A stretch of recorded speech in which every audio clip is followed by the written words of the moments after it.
I was so afraid to ski for the first time. I was afraid I would break my leg. I was afraid that I would get injured. I was afraid that I could do something to end my marathon running career.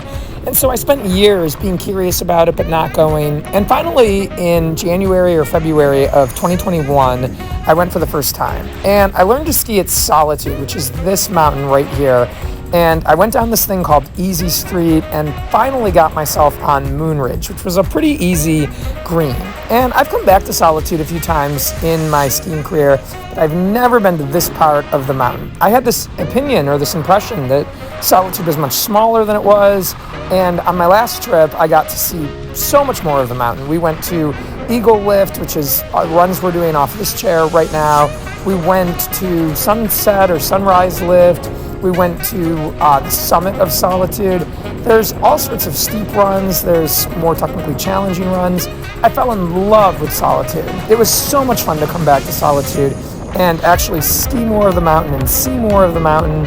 And I'm just so happy that I became a skier in general. It was no fun to be afraid and holding back of doing something because of fear. You know, one of the biggest changes I've had when it comes to fear is recognizing how to use courage. Courage isn't an absence of fear. Courage is making a decision to have fear, but that something is more important.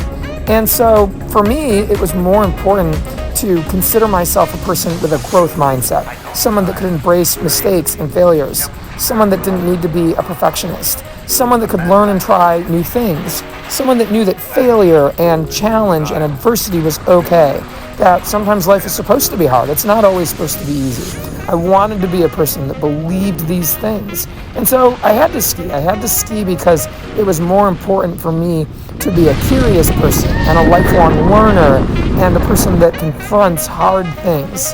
I look at myself today as a skier and I've got a lot of work to do. I've got so many more areas and places in which I can improve, but I'm so proud for how far I have come. I'm proud for how many mountains I've skied. I'm proud of how many days I ski per year. This is my 5th season and I'm having a ball and a blast. And I'm just so thrilled that I was able to finally use courage to overcome that fear and to take action against something that I've been afraid of all my life. If I can give you one message, it's to do the same thing. Overcome fear with courage.